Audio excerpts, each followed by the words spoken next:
I'm Howard Stevenson. It's a pleasure to be with you. I mean that sincerely, since I died once out here. And as I say, we're going to talk about building life. I was telling Howard I've failed once at retirement, 3 times at dying, and 71 times at being on the Forbes list. So I'm used to failure. Now we'll go forward from here.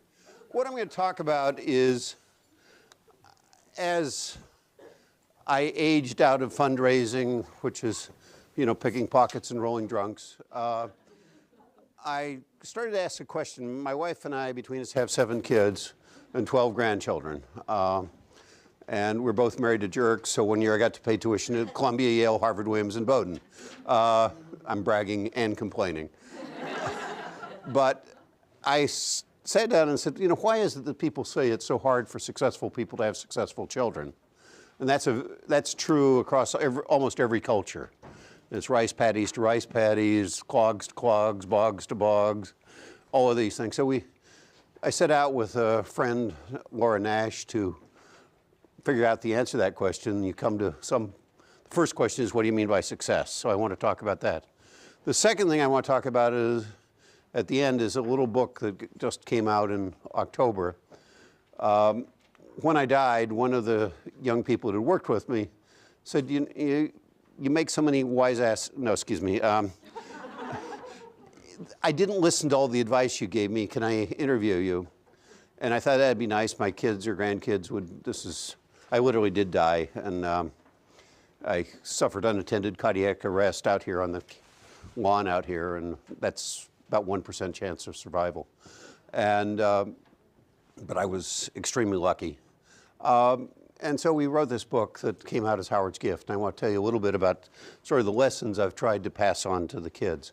So, the first question, though, you get into is, what is success? Because when we tried to write the book, that's obviously the first question. What do you mean by it? And that's been a dilemma that goes back to Aristotle, Herodotus. Herodotus said it best, no man successful till he dies. I tried that and didn't work. It's a state of being, because as soon as you say I'm successful, you probably start to fail, because that's a constant process. There's some unique activities. If I asked the people in this room, are you successful? I think almost everybody would raise your hand, yet there's no one profile that would fit it.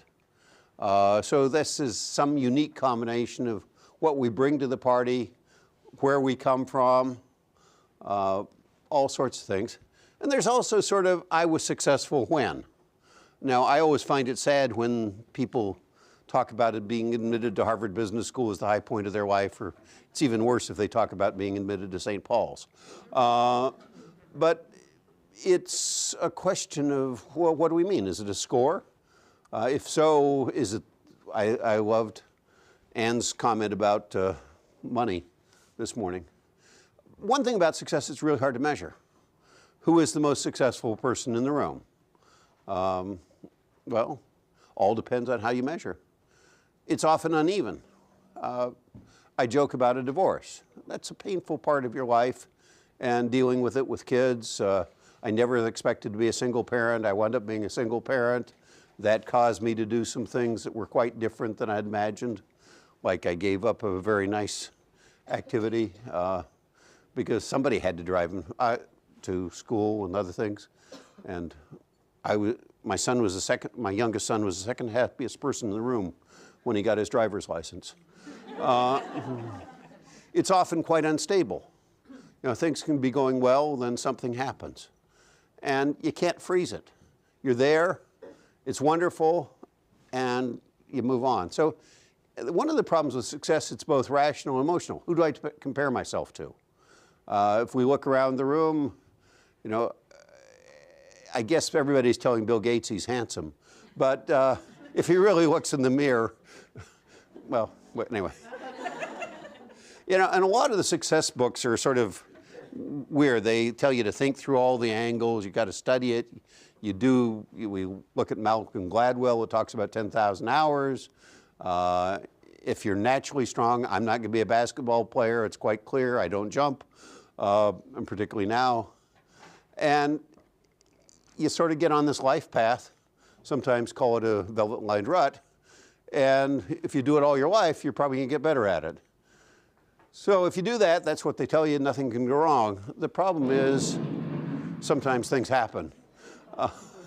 Now, we'll evoke sympathy with this one. But the other thing I found about success is when you talk to, I think, particularly many successful entrepreneurial fathers, their view of success is you fire the bullet and then you draw the circle around it.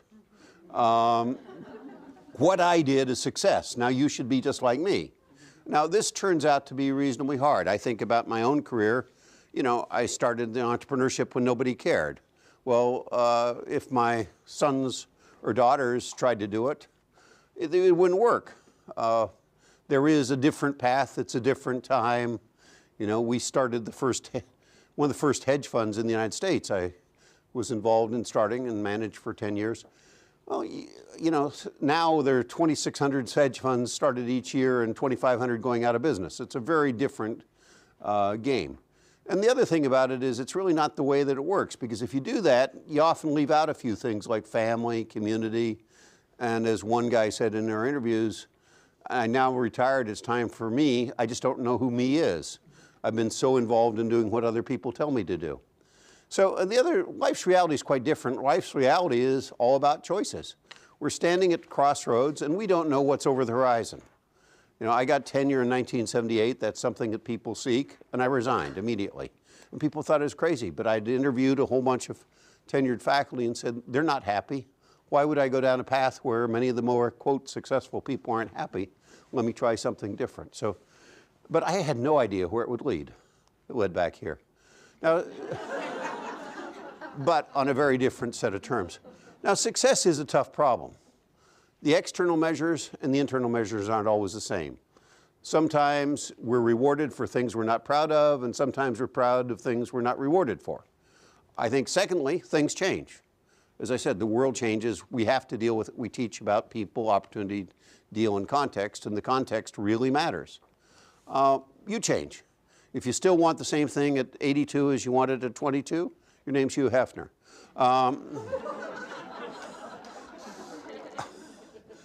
And what's obvious is sometimes the obvious route to success leads to failure, because you get going down that path and you wind up in Amarillo and you had no intention of being in Amarillo. I hope nobody's from Amarillo.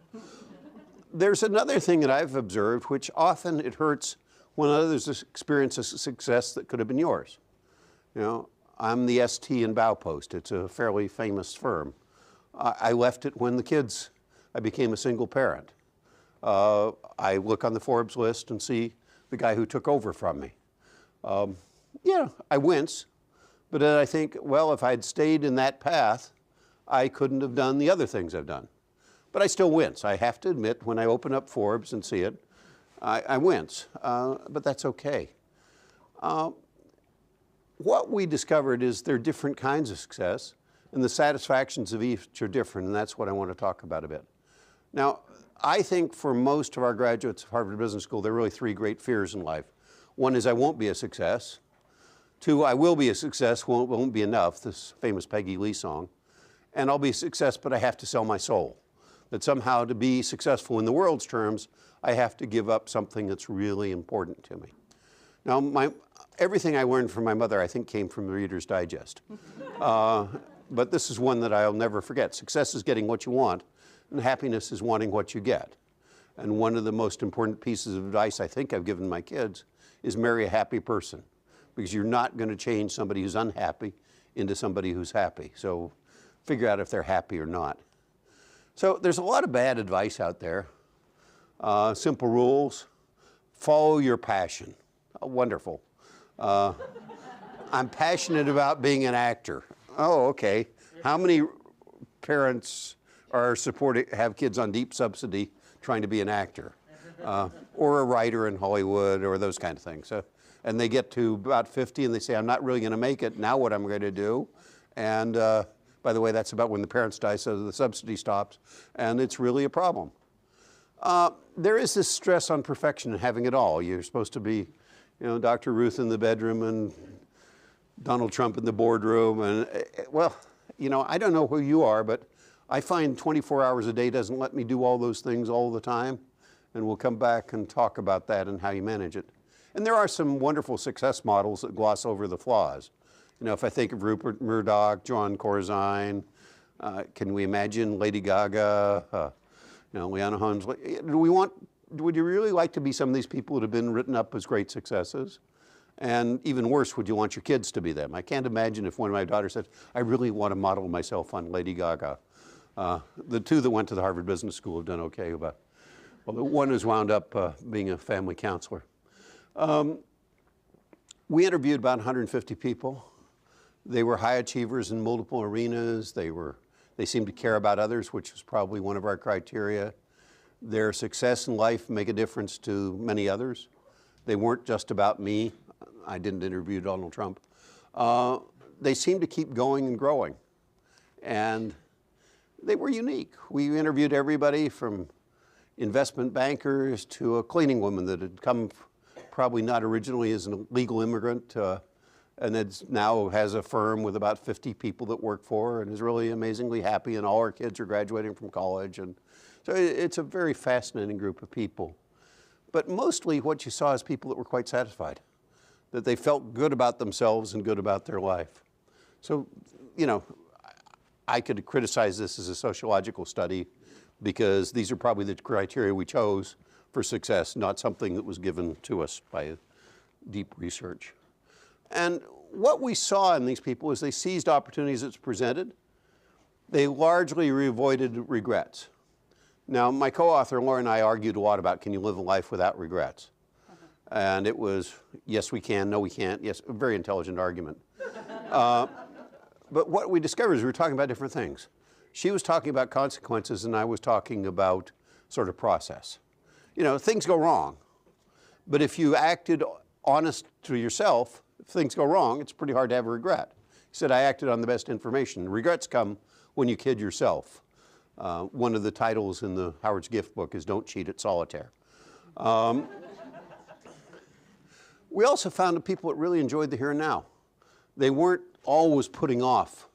You know, when we interviewed one of them, ice cream arrived at the office. He stopped the interview and he says, you'll wait, the ice cream will melt. Let's have ice cream now. And that was a very important lesson for us. And what we discovered was a landscape of satisfaction. If you ask people why they succeeded, they give you the same BS. It's in Franklin, it's in Covey, it's in a whole bunch of these books. But what we did is we asked people, tell us about successes in your life, rather than tell us why you succeeded. And it was a very interesting thing. We saw, obviously, achievement. What have you done against goals that others are also striving for? That's money, power, fame. There are lots of forms of achievement. And you can't have them all, by the way. Many of my richest friends are not known. As one said, he'd pay $250,000 to get off the Forbes list. I think that Trump pays a lot to get on it. There's significance. Have you had a positive impact on the people you care about? There's happiness. How do you feel about yourself in your life? Are you content? And then there's legacy. Have you done something or is it built upon? Now, one of the things that's very clear is these are uncorrelated. You can achieve without being happy, right? Marilyn Monroe, Ernest Hemingway probably demonstrated that conclusively. Can you be significant without achievement? Well, my grandfather was never more than an assistant postmaster in a small town in Utah. He was a Silver Beaver Scout, which is the highest award in scouting. He taught me a lot about conservation and love for the land. I think he was very significant in many people's lives. Can you be happy without achieving? Just go to Aspen. How many parents told their kids, I have worked so hard, I want you to be happy? They go out to Aspen, meet their kids and say, what the hell are you doing? And they said, you told us to be happy, Dad, we're happy. What's your problem? You know, I'm a Trustafarian. That's a great religion. Now, legacy I was having trouble with until I thought about Karl Marx. He certainly wasn't known in his lifetime. He is mean and abusive to his family. He was a drunkard, which generally somewhat goes with unhappiness. And yet he left a big legacy, whether for good or bad. So all these are uncorrelated. And getting one doesn't get you the other, and we'll come back to that. And part of the reason they're quite different. Happiness is really about me and now. You don't make other people happy, you make yourself happy, and you are happy, and you don't say, oh, I'll be happy in the future. You say, am I happy now? Whereas legacy, I'm sorry, Bill Clinton, you don't define your own legacy. Other people define your legacy, and it's about your impact on the future. Now, achievement is sort of funny. Who do I compare myself to? You know, I have a friend who feels not very wealthy because Bill Gates has 1,000 times as much money. I point out that $65 million would satisfy many people. But as long as he compares himself to Bill Gates, he can make himself really quite miserable. And by the way, that's also led his children to think that unless they make $1 billion, they're not a success, which has led them to some very interesting behavior. And significance is another thing. You have to say, yeah, I want to help other people, but who do I want to help? Bill Gates can only give $10 a person to everyone on earth. He has to choose who to help. And that's a very important choice. It's both an external choice and an internal choice. Who do I care about, and what do I want to do for them? Now, when you think about them, they're really complicated. Achievement is, there's a time dimension to it. Is it about the past? Is it about the present or the future? If you think about the impact, is it on me or is it on other people? You know, I could develop things that are achievement that are about me alone, or I can build a system where other people are involved. They're emotional drivers. There's some very positive drivers, mastery, recognition, pride, but there are Donald Trumps, envy, greed, and fear. These are all drivers toward achievement. But if they're not positive, very often they're driven by looking outside and saying, I've got to compete, and you can always compete with somebody who will make you feel bad. And then there's the context. You know, it's the Wayne Gretzky, I got to skate to where the puck will be, not to where it is now. So there's a little thing called values here. You know, as one of our daughters said at one of my wife's round numbers birthday, mirror, mirror on the wall, I'm like my mother after all. And she was somewhat upset in saying it, but I can hear my father speaking very often when I'm talking. So all this stuff is complicated. Now, when we look at it, you know, each of these have twins, right? You can think about contentment and fulfillment and happiness, or laziness and gluttony. They both can lead you to somewhat be happy. You can think about envy and greed driving you to achievement, or you can think about recognition, pride, and mastery.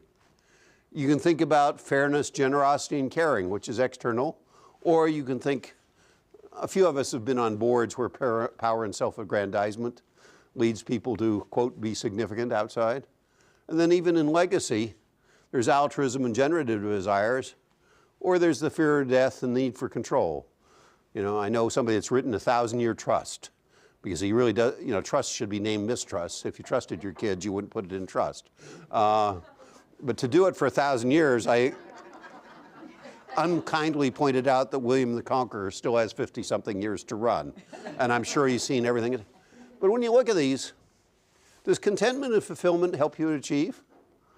Not really. You know, certain neuroses help you to achieve. Does fairness, generosity, and caring help you in the competitive battle? It actually isn't even help you be happy, right? Because when somebody else is miserable, you're miserable.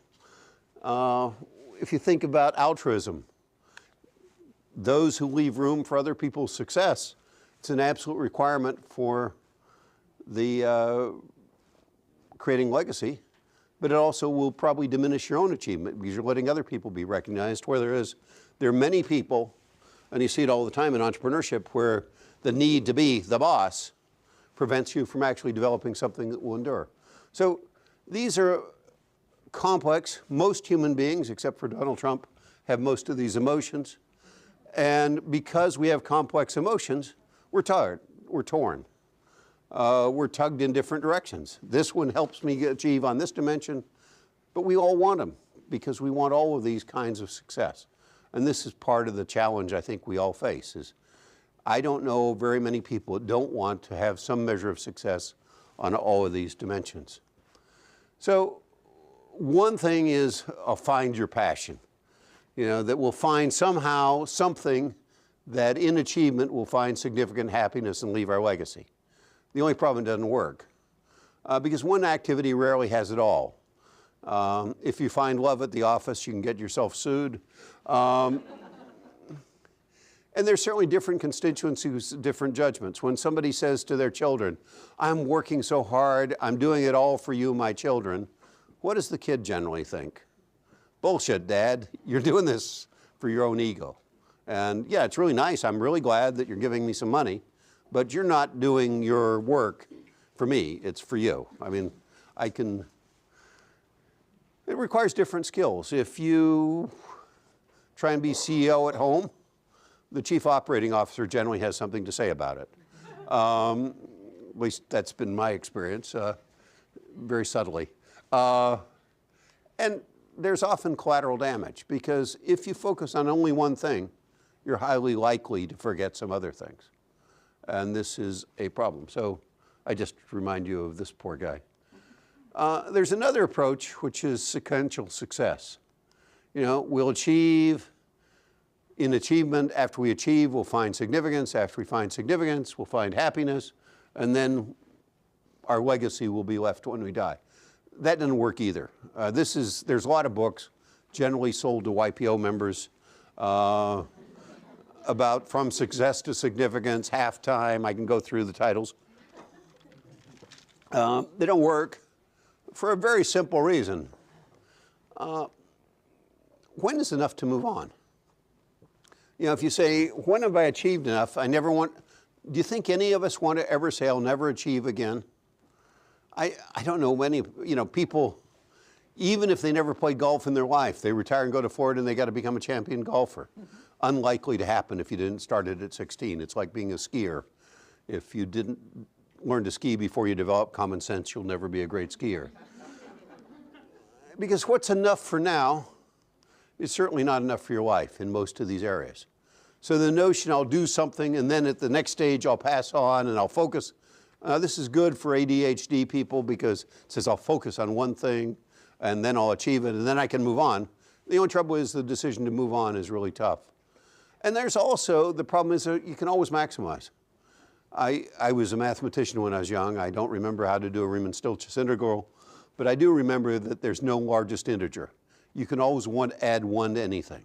And if you're successful at something, often you say, well, I just want a little more. You know, and it's a very interesting problem of how do you not maximize. And we do have continuing emotional needs. As I say, I don't think you can ever leave the need for achievement. When is it that you want to say, I've done enough for everyone else, it's now about me. I just want to be happy myself. I mean, I find that it's actually harder with kids. My youngest is 38 and my oldest is 53. And yeah, they're as needy now as they were in the 17. There's just another zero in all the needs.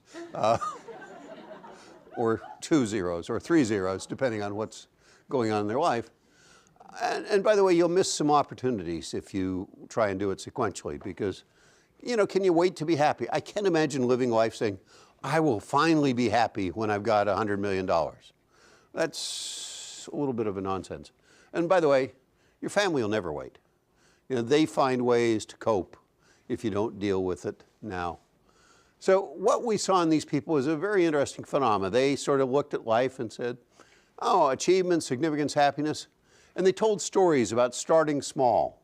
They'd tell stories of each of these things that happened to them when they're young. They weren't having a big impact, but they could talk about significance of what they did for people. They could talk about small achievements. I mean, we had stories of high school achievements from people that actually, Peter Ueberroth told us a story about his high school experience. You know, he ran the Los Angeles Olympics and was very famous in a lot of things. He was also the guy that helped restore Los Angeles after Watts. But his stories went way back, both of significance and achievement. And by the way, as they went through this, they told bigger and bigger stories. And you know, the problem is we don't know when it's going to end.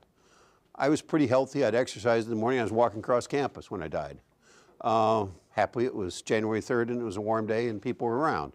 But if I'd been 3 minutes later, I wouldn't be here because I would have been in my office and you had about 4 minutes to get help. But they also told stories, all the legacies they spun off, and many of them could not, they were much more interested in the legacies from early in their life whether it was something they did in high school that has endured, somebody they helped when they first got in their career. So it was a very interesting set of stories about the way they sort of spun this through a spiral of life. Now, it's really easy to put things in the wrong domain. We live in Cambridge. There is a school there where I swear that the kids are the achievement. You know, mine is the smartest kid in the room, and if you don't believe it, I'm going to beat you up. This is the parent speaking. If you say I'm never as happy as when I'm at the office, I think you got a problem. I love my work. I've had the best career in the world, but actually there's some other things I like too. Is my children's trust the legacy I'm leaving? I don't think so. Invisible leadership of charities of significance. I've been the chairman of the board of NPR and been actively involved in a lot of charities. And some of it's, you know, you get in there and some of the elbows are equally sharp, shall we say, in some of these charities as they are at any business that I've ever been involved in.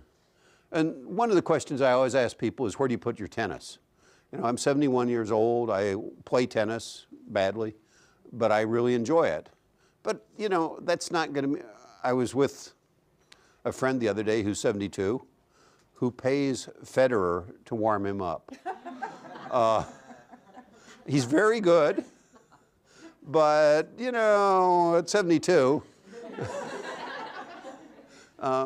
he can afford it, so it's not a problem. But that's a very important part of his self-identity, is being able to win at tennis. And his sons are starting to beat him. And boy, is this bad. Now, his son happens to be on the tennis team at a major university. But he still thinks he should be able to beat his son. Now, he can play head games on his son, so he wins quite often. But so, you know, if you think about it, I think the lesson of the book was most people seek all for satisfactions in all domains. And seeking one hinders you pursuing the others.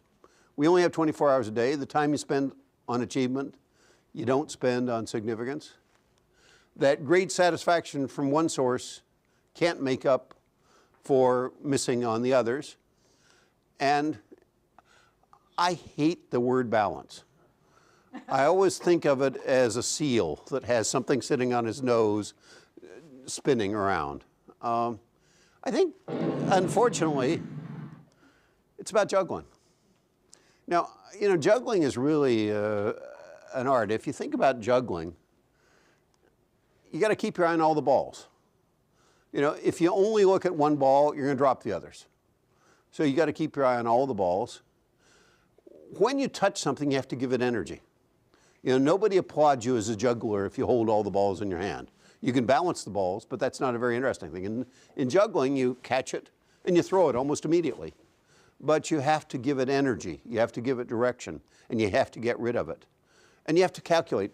If those of you who, I just love to go to Cirque du Soleil. You see them throwing these things, and they catch them over there. How they get them to come down at the right time over there is absolutely beyond me. But I think what it amounts to is really practice, which is why when you think of those spirals, these people that we admire often have been practicing the skill of juggling all of their life. And what's the most important ball in juggling? It's the falling ball. It's not the one at the top, it's not the one in the hand, it's the one you're about to drop. Now, in life, I find that there are some rubber balls. Careers tend to be fairly rubber, they'll bounce. You know, family, that's a little harder. Sometimes if you drop that one, it shatters. So the falling ball is a tremendously important thing. Now, if you think about the dynamics of life, in the early stages, you don't think much about legacy. You know, I can think when I was 21, I didn't really think about what I was doing for legacy purposes. Although, in fact, when I look back, and by the way, if I tell the story to the kids, I can tell them why writing the head ski case or some of the things I did when I was very young turned out to be a part of the legacy. But that wasn't the reason I wrote it. I just thought Howard Head was cool.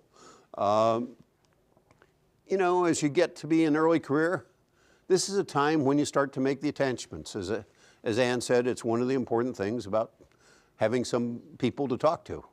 It may be a spouse, it may not be a spouse. But if you don't build your friends, and it's amazing to me at my age how many of the people I really know well and like, I became friends with early in my life. That somehow the shared experience, the shared traumas, the shared things are so important to those relationships. And the happiness, if you don't know by the time you're in your 30s what makes you happy, stop and ask yourself that question. I know what makes me happy. I love to have lunch with friends or dinner with friends. It's something I seek out, because if I go for a week without having, after family, and if I don't talk to all my kids at least 2 or 3 times a week, I feel badly. And some of it's, they're busy, I'm busy, but somehow we find time to talk.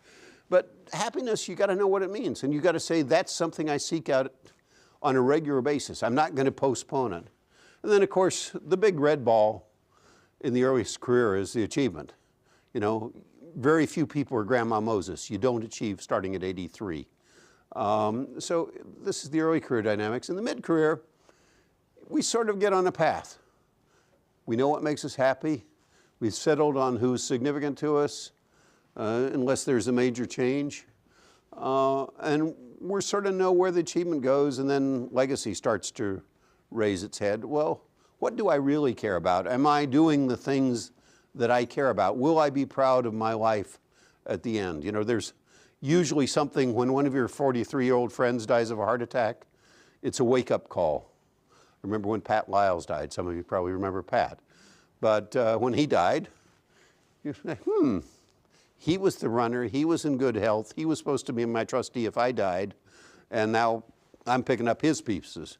And by the way, he wasn't, well, anyway, I had to figure out where the pieces were first before I could pick them up. It was a good lesson to me. But then we get into this golden years. I'm not going to achieve a lot more. I've got one more book I'm working on now. I've gotten, but of the 16 books have I written, they're there. And as one time somebody introduced me, Howard, you write books that once you put them down, you can't pick them up. But the achievement is what it is.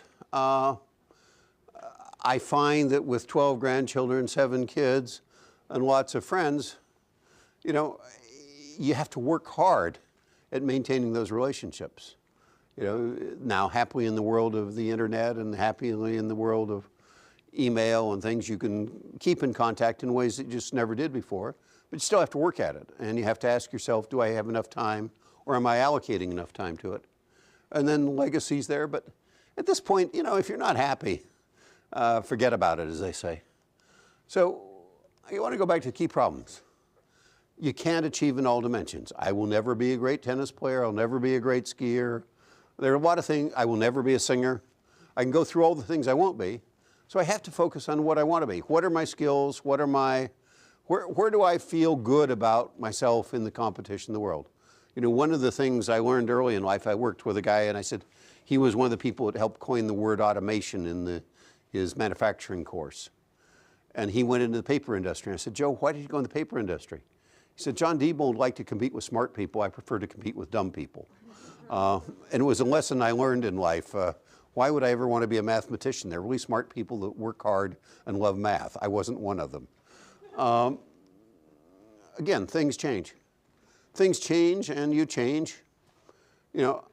I thought I would end my golden years with a lot of travel. Well, it turns out I run out of breath pretty easily. I was up on Mauna Kea 2 weeks ago at the Smithsonian Observatory there. Well, I was really glad they brought oxygen because I could make it up the hill. When I started to walk a couple hundred feet at 14,000 feet, I said, 13,756 to be precise. But I was excited about going to the observatory, but I recognized that I'm not going to walk up a lot of those hills by myself. This still exists. I still look around and see things I could have had, I didn't have, and I still wince. And there is a wince factor, but if you don't get over it and say, I don't feel like I made the wrong decisions, I just wince and say, that was a choice I chose it consciously, and I have no regrets. If the first surprise was the complexity of success, and the second surprise was the emotional drivers and how complex humans are because of the diversity of emotional drivers. The third surprise to us was the role of enough. Now, enough's a funny English word. It has a lower bound. Have you done enough? And when you're yelling at your kids, that's enough. It has an upper bound. And defining it, it's interesting, if you do a search, other than Bill McKibben's book on enough, there isn't much out there on enough. That's not a word that we always want more. It's like Samuel Gompers, the great labor leader, when asked what he wanted, the answer was more. Now, what we saw in these people was a reasoned sense of enough. And that was a very interesting insight to us, because there's enough on two different dimensions, two counts. One is the dimensionality. What's enough in this achievement? What's enough significance? What's enough happiness? You know, because if you don't define enough, you have to go for more. And the more crowds out something else. And figuring out where your achievements are. What are the subparts of achievement? What are the real dimensions of achievement that matter to you? Now, to me, ideas are important. So writing books has been something I like and work hard at. And then there's a question of time, because what's enough for today, what's enough for this week, what's enough for this year, and what's enough for a lifetime. Those become particularly important in implementing a sense of enough. Now, I think there's some benchmarks for enough. Most of us need progress. You know, even if you have a lot of money, you don't feel good if you don't make more. Now, I developed a trick for myself. I try and keep a balance sheet that includes the money I've given away. Because for me, to die the richest person in the cemetery is not the goal. But on the other hand, I like, you know, I'm sort of a measurement type of guy. And so sort of understanding how much I've given to charity over my lifetime and keeping that in my balance sheet, how much I've given to my kids. Those kind of things actually help me just feel good about the total, even though I sort of set a number that I've stayed at for about 10 years, and anything over that I give away. But I want to keep track. I want to understand what's going on. I think one of the things about enough is you can put an activity down with satisfaction. If you say, and I enjoyed Ann's talk this morning, because having that list of things that I want to accomplish today means you can actually do it.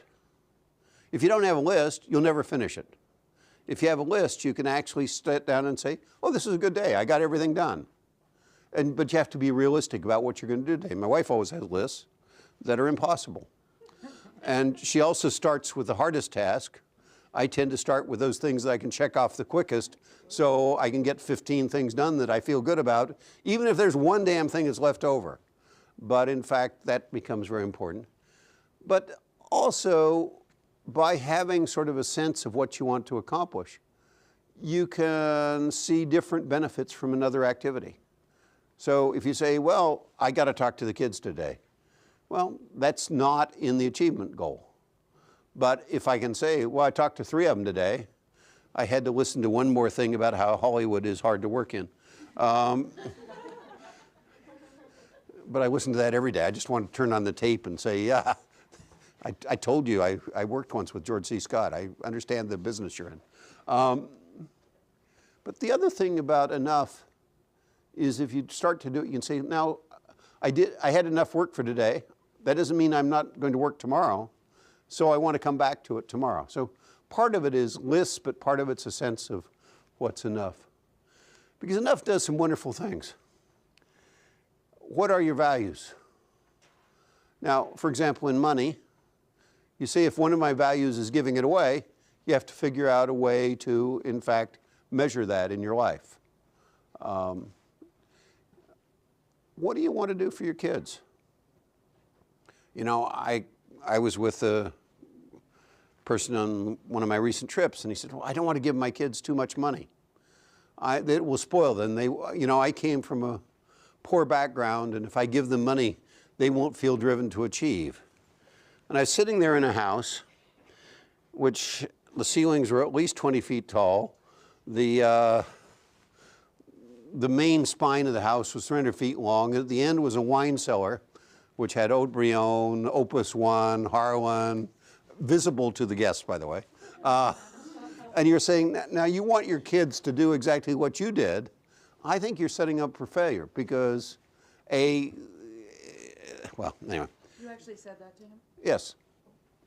I'm getting to, well, my grandmother at 92 said, well, I'm old enough to say what I think. And I said, Bobby, you've always said that, so why worry about it?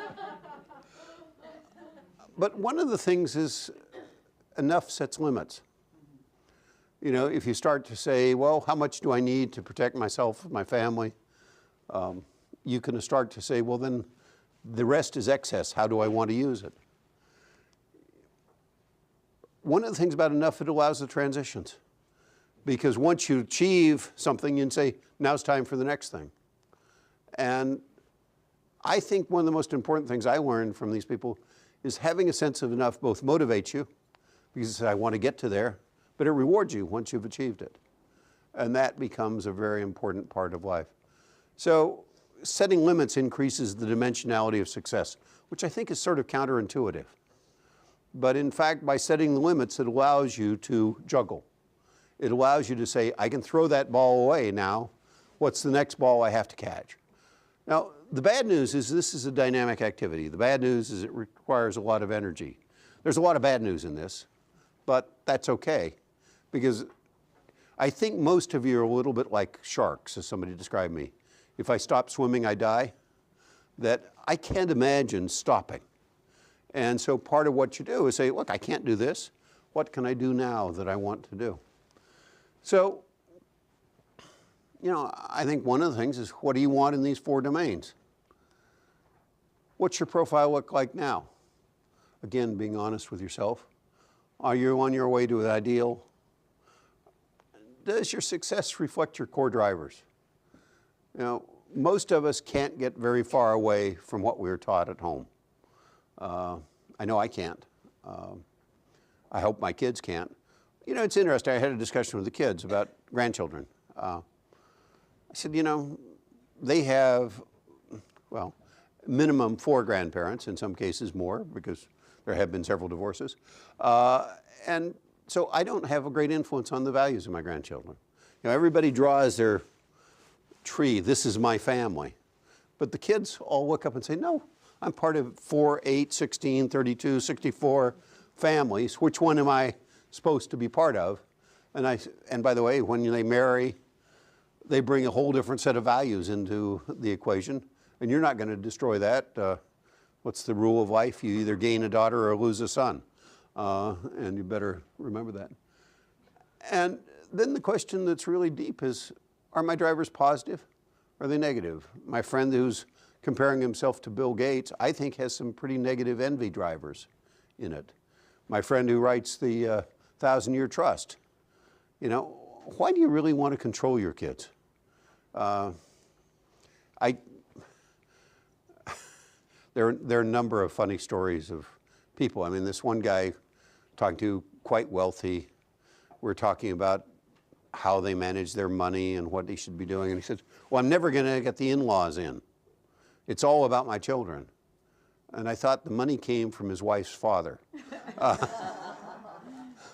You know, well, anyway, I did point that out to him too.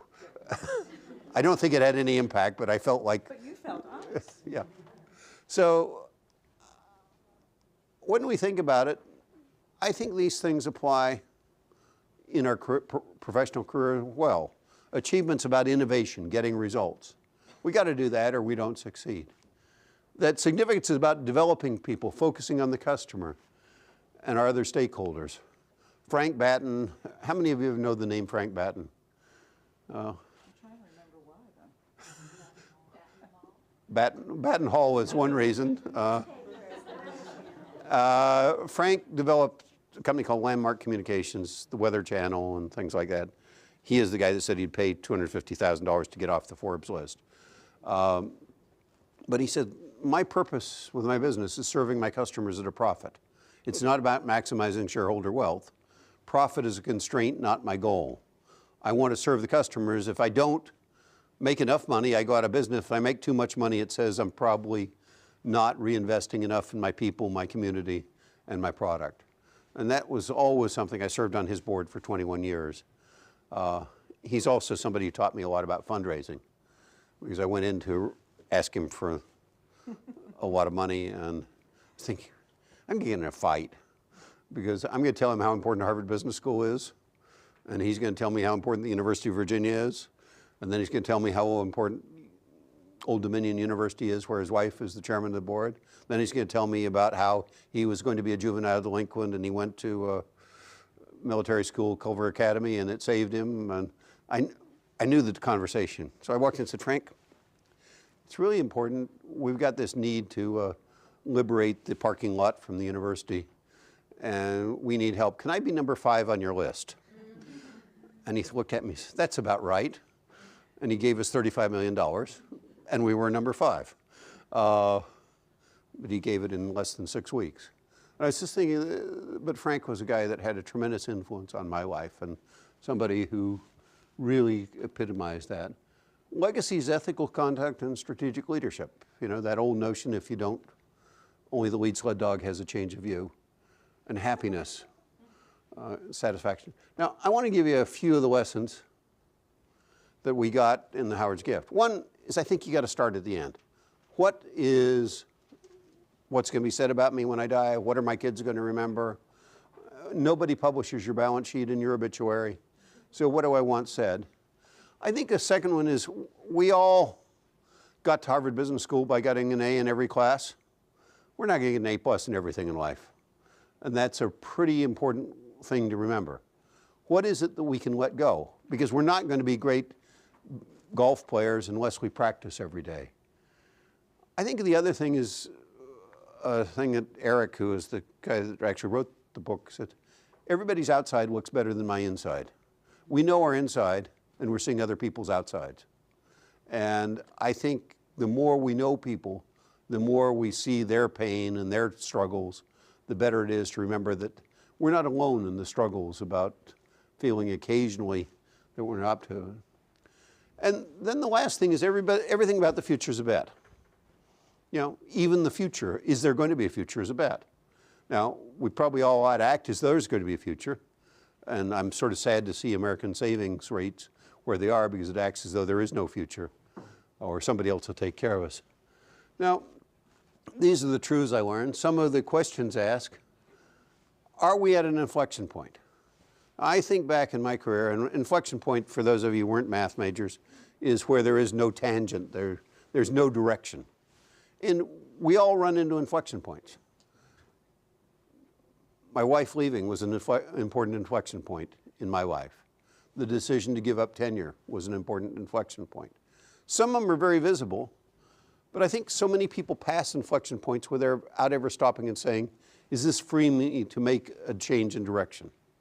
And I think of inflection points, whether they're negative or positive, as gifts. Because if you stop and recognize them, you can say, what do I want to do? Second question is the juice worth the squeeze? By that I mean, if you want a glass of orange juice, don't squeeze grapefruits. And yet, how many people, you know, I always say the thing about Harvard Business School graduates is they're so competitive, they have to be first at the dump on Saturday morning. If the gun sounds, they want to run the race. Now, the question is, are we going in the direction we want to go? Am I cheating at solitaire? You know, again, one of the things in my own life is I was pretty good at math. I won the state math contest. I got to Stanford and I discovered there are really smart people who love math, who worked hard at it, and were willing to sacrifice things to it. I said, I'm not one of those people.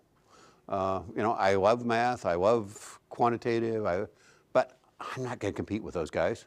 And thank God I didn't. I went to the Harvard Business School. Am I explicit about the bets I'm making? You know, I think one of the things about being explicit about the bets is you can say there are 3 states of nature. I won, I lost, or I still don't know.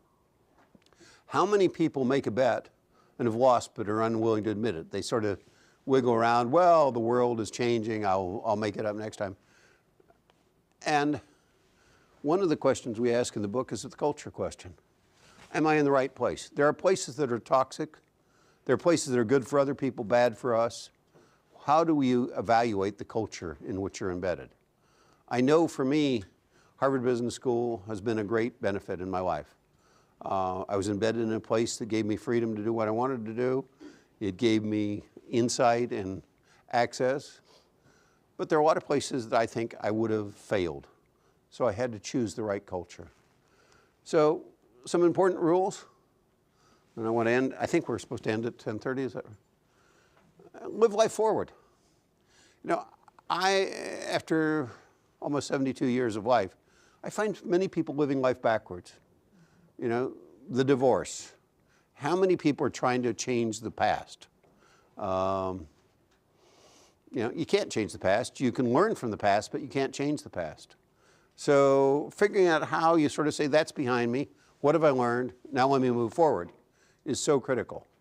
I was once in Ireland, and I was the guest of the government, and it was one of the prizes. I was meeting with 3 ministers for dinner, and we'd all had a few drinks. And I turned to one and I said, that's an unusual Irish name. And he says, I'm not Irish, I'm Danish. I said, that's unusual that you'd be a minister of state in this country. When did you arrive? He says, well, they came over 1,100 years ago. And I thought, this is a different, interesting way of calculating. I mean, 1,100 years ago, that's 50 generations. What percentage of his blood is really Danish? But he identified as being Danish. I turned to the Minister of Reconciliation. I said, why is there a problem between you and England? He said, they stole our land. And I said, when did they steal your land? It was 16-something or other. And you sort of say, well, but we've been watching it. I said, boy, that's an old man that's been watching it. He says, no, generations have been watching it, and it's ours. And I thought, and this is the guy in charge of reconciliation. I found the same thing in Slovenia, where people were telling me about the evils that had occurred in either 1400 or 400, depending on whether you were fighting between the Orthodox and the Eastern Rite, Western Rite, or between the Muslims, which is about 1100 they were fighting. And they kept telling me these stories, and I think, live life forward, it's a lot easier. I think a second lesson, I actually don't particularly like the word mentor. I enjoyed Ann's comments on mentorship, but I think part of the problem is I'm not even quite sure what it means, because I know nobody that I want their advice on all parts of my life. So I think of it much more as trying to form an individual board of directors, where you're trying to find people whose advice you value on certain aspects of your life. That means, I mean, we looked at the Harvard Business School. I asked, one of the jobs I had, I asked people to tell us as part of the resource allocation process who are their mentors. And we divided them up into teaching, research, and course development. And it was interesting. Nobody received more than 17 mentions, even though everybody could name 3 names, because mentoring's hard work. Secondly, very few people were mentioned in all 3 categories. And thirdly, some of the people who thought they were mentors were never mentioned by anybody, which I thought was also interesting. They were perfectly willing to give advice. It just wasn't listened to. But I think what you discover, or at least what I've discovered, is there are people I go to say, here's what I'm thinking about in certain areas. And some of them I wouldn't ask anything about personal life, because I don't particularly admire their personal life, but I do admire. And one of the things it does is ask you, what's this person's particular skill? Where do I value their advice? Because then you can start to say, well, if I can get 6 or 7 people that I can talk to, and you can't manage more than 6 or 7 of those, it's an important problem. You know, I guess another thing I like to say to people is, life is risky, and some things are uncontrollable. Now, I'm on the board of some health organizations. I'm amazed how many people don't take their medicine. That's a controllable risk. You know, you can't take furosemide if you're going to give a speech. You have to wait till after the speech is over. But in fact, figuring out what the risks are, and they say, there's some I can control and some I can't control. It's almost the Reinhold Niebuhr prayer of, Lord, grant me the strength to change those things which can be changed, the patience to accept those which can't, and the wisdom to know which is which. But I think that what you start to say is, let me make sure that I understand this is not a risky career. These are the aspects of the career that make it risky. Which ones can I control, which ones I can't? And if you can't control any of it, you probably ought to get out of the way. And then the last sort of piece of advice I'd give is plan for the ripple, not the splash. I think one of the interesting things is we're in a culture that's interested in the splash. But in fact, most of us are in a place where we throw some stones and they're big ripples. And one of the most satisfying things in my life is the ripples. The things that you really didn't know you had any impact on, and people come up and say, oh, you helped me, you said something to me, you helped me choose a career. I mean, those are the things that really, at the end of 43 years of teaching and 72 years of life, really make a difference. So I'm going to give you your test. First question is, who are you? What are the values? What do you want at the end to be able to say? If in that last second of life, I didn't get a chance to do that, I just went down. I smelled neither sulfur nor did I see a white light, so I don't know what happened, but maybe they got me too fast. But who are you? What are the values that you're bringing to your life? Which satisfactions, if any, are you on the way to missing? Again, it's the juggling metaphor. Catch the falling ball. Who's important to you, and are you helping them to succeed? I think that when Anne said, nothing wrong with money, but the richness of your life won't be measured by it, is incredibly important. And the people you've helped are probably as important a measure of life as anything else. And then, what's your time frame for action? And being an old hippie, the time for taking this test is the rest of your life, otherwise known as today is the first day of the rest of your life. So that's my story, and I think I almost ended it on time. So thank you very much.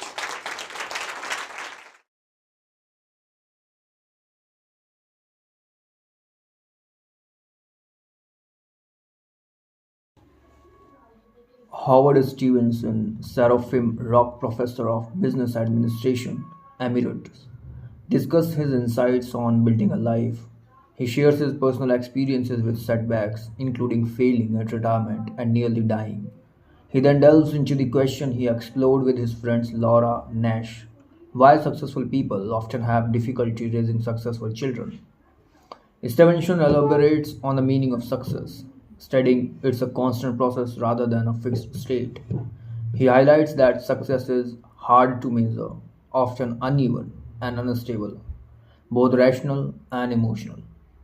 Often misguided by popular success books that suggest rigid paths, or by or successful parents who expect their children to follow the same path in a different time. He emphasizes that life is about choices at crossroads, and that external and internal measures of success don't always align. The world and individual change, making what was desired at 22 potentially irrelevant at 82. He acknowledges the pain of seeing others succeed in ways that could have been yours, but stresses the importance of not regretting past choices. Stevenson introduces four key types of success: achievement, accomplishment against goals others strive for, like money, power, and fame. Significance, having a positive impact on people you care about. Happiness, feeling content about yourself and your life. Legacy, creating something that endures or is built upon. He stresses that these are uncorrelated. Gaining one doesn't guarantee the others. He also points out that while happiness is about the me and now, legacy is defined by others and impacts the future. The video then explored the complexity of human emotions and the challenges of juggling multiple dimensions of success.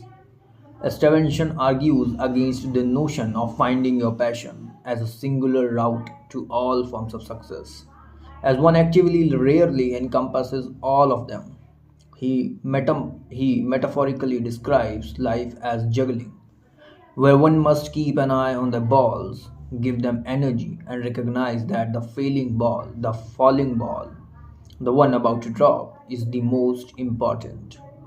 He highlights that careers are often rubber balls that bounce, while family can shatter if dropped.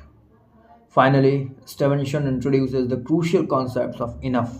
He explains that defining enough in terms of achievement, significance, and happiness is vital, as wanting more often crowds out other important aspects of life.